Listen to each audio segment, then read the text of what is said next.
Thank you for tuning in to the Cold Case Project. Today we're going to bring to you 3 unsolved cold cases from serial killers who still to this day have not been identified.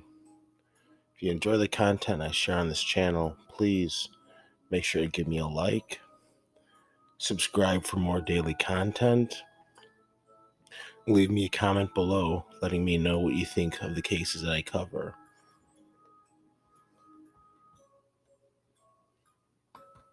The Tube Sock Murders. Tube Sock Murders occurred in Washington between the counties of Lewis and Pierce near the remote community of Mineral, Washington in 1985. The murder cases were widely publicized and covered on Unsolved Mysteries in the late 1980s. First known victims were Stephen Harkins and his girlfriend Ruth Cooper. On August 10th, 1985, left their Tacoma, Washington home for a weekend camping trip at Tooele Lake in Pierce County. When the two did not return to their jobs at a Tacoma vocational school the following Monday, their families reported them missing. 4 days later, on August the 14th, hikers passing through Pierce County found Harkins' body near a remote campsite. He'd been shot in the head, and his body, still in a sleeping bag, suggested he'd been murdered while he was sleeping. Nearby searchers also found Harkins and Cooper's pet dog, who'd been shot to death as well. At the time, law enforcement suspected the case may be connected to the murders of Edward Smith and Kimberly Diane Levine, a couple from Kent, Washington, who were abducted, murdered, and disposed of in a gravel pit near Columbia River in March of 1985. On October the 26th, a skull was found in a dead end on 8th Avenue South near Harts Lake, about half a mile from where the Harkins body was found. Dental records confirmed the skull belonged to Cooper. 2 days later, on October the 28th, her body and her purse were also recovered from the area, 50 feet from where her skull had been found. A tube sock had been tied around Cooper's neck. According to the autopsy, Cooper had died of homicidal violence, though a spokesman later stated she died from a gunshot wound to the abdomen. After the discovery of Cooper, the murders were publicized by Crime Stoppers in an attempt to recover information leading to the arrest of those responsible. That would be followed by the murders of Mike Reamer and Diane Robertson on December the 12th, 1985. Them and their daughter, Crystal Louise Robertson, age 2, traveled from their Tacoma home to Pierce County, planning to find a campsite near the Nisqually River. Reamer, an animal trapper, also planned to check on traps he set in the area. Later that evening, customers in a McDonald's 30 miles north of Spanaway found the couple's daughter, Crystal, standing outside the store entrance. Crystal was placed in a temporary foster care until her maternal grandmother saw her photograph on a local news broadcast 2 days later.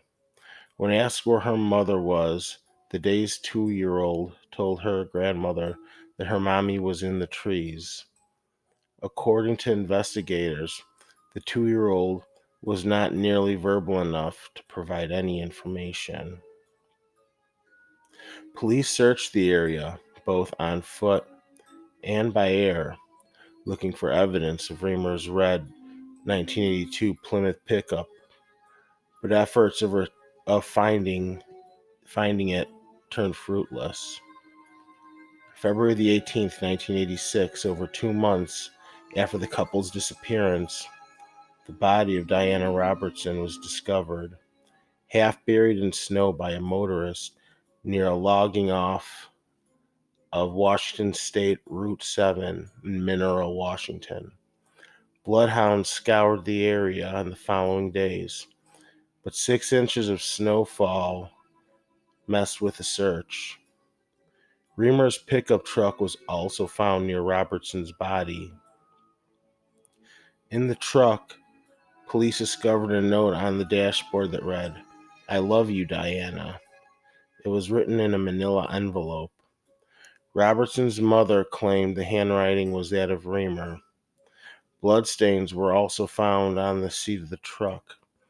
An autopsy revealed Diana Robertson had been stabbed 17 times and, as with Ruth Cooper, had also been found with a tube sock tied around her neck.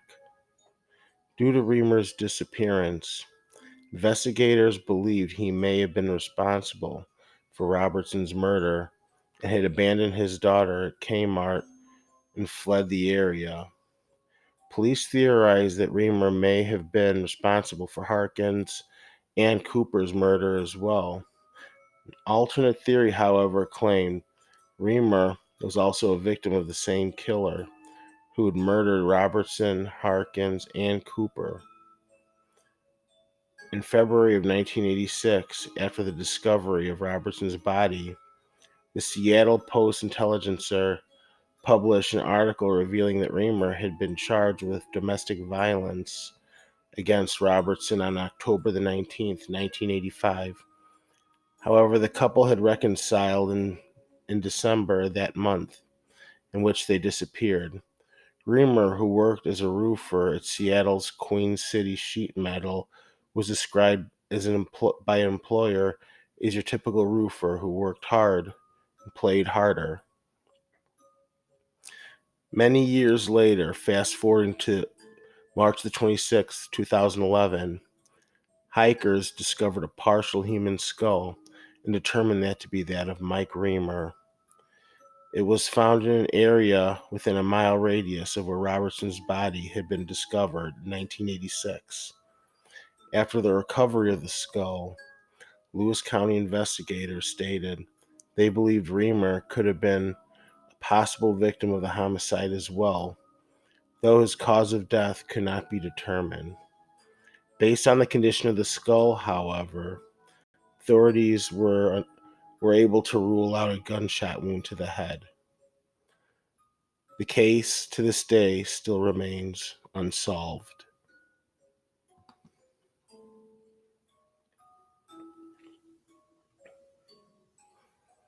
The Bigfoot Killer.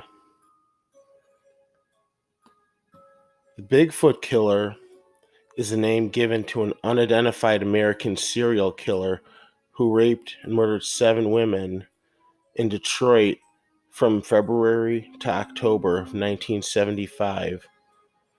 All murders happened in the impoverished, low-income, crime-infested area known as the Cass Corridor neighborhood. As the victims were generally prostitutes or young girls, mostly between the ages of 16 to 22, that were usually guessed to have been propositioned in the streets. In early 1975, the Bigfoot Killer committed 4 rapes, with his victims going to the police, describing his appearance, from which a facial composite was created. No trace of this composite I could find, however. Between February the 16th and October the 20th, the offender killed a total of 7 women, 5 black and 2 white. During the investigation, witnesses reported that the killer had driven a beige Oldsmobile, and after offering $15 in exchange for sexual services, he lured the victims to his car, at which point he threatened them with a knife. He dragged them to an alley where he would beat them, rape them, sodomize them, and then finally strangle them. The man was described as a tall, muscular, black male with facial hair and an afro, likely between the ages of 30 and 35 years old. According to the police, he suffered from acromegaly, since, according to testimonies and other evidence, he had very large hands and extremely large feet. As a result, he was nicknamed the Bigfoot Killer. After this information was revealed to the public, the end of 1975, a number of NGO activists and several hundreds of residents of the Cass Corridor organized a rally in front of the police station, accusing the authorities of negligence due to the victim's social status.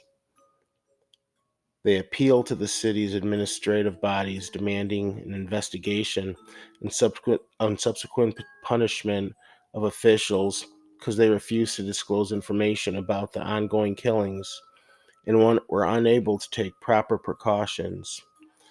To back up their claims, the protesters showed a police leaflet describing the killer's appearance, which included a telephone number for communication, but was unavailable at night. Representatives of law enforcement denied these allegations, claiming that enough was being done. During the investigation, a black Detroit native, 29-year-old Carl Mayweather Jr., was arrested on January the 27th, 1976, during an attempted rape of a woman in River Rouge, and subsequently considered a prime suspect. Mayweather came from a rich family and held a leadership position, a small company owned by his father. But it was revealed that he had previously been prosecuted for charges of assaulting a woman, for which he was given a suspended sentence. He was 6'6", athletic, and wore size 27 shoes, and physically matched the killer's description. After he was charged with rape and robbery in February 1976, authorities looked into him for his possibility of being the Bigfoot Killer. However, over the following months, it was established that Mayweather had a solid alibi for at least 4 of the murders, and thus no further charges were brought against him, eliminating him as a suspect. No further leads or evidence is available in the case of the Bigfoot Killer, and his case to this day remains unsolved. The Denver Prostitute Killer. The Denver Prostitute Killer is the nickname of an unidentified American serial killer responsible for the murder of at least 17 women and girls in Denver and various suburbs between 1975 and 1995. The killings were grouped together only in 2008. Until then, each of these crimes was considered to be committed by different people. The murderer chose young girls and women between the ages of 15 to 25 as his victims, most of whom were missing in different areas of Denver and the surrounding suburbs, and later found dead. Common pattern was for them to be hitchhikers, to visit bars or local restaurants, and a large number of them, over half of them, were engaged in prostitution. The victims were generally, after being captured, beaten, and strangled, for the killer dumped their bodies in the countryside of I-70, where he would later pose the corpses in humiliating positions. According to investigators, the offender is responsible for the murder of 18-year-old Carolyn Walker, who disappeared on July the 4th, 1987, after meeting with her fiancé. After the abduction, she was raped and strangled. During the course of the investigation, police found no incriminating evidence or witnesses. Despite the fact that Walker likely resisted fiercely, as she was a good swimmer and did gymnastics and had noticeably very much she was in good shape and was very physically fit as well too, as many of her friends and parents said. Other victims include 17-year-old prostitute Kimberly Jean Grabin, who was found raped and strangled on August the 18th, 1979, near I-70. 15-year-old Stephanie Ann Bauman, who went missing in October 1980 after hitchhiking to her home. Her naked body was found in a ravine in the outskirts of Denver on October the 28th. She had been beaten and tortured, after which she'd lapsed into unconsciousness.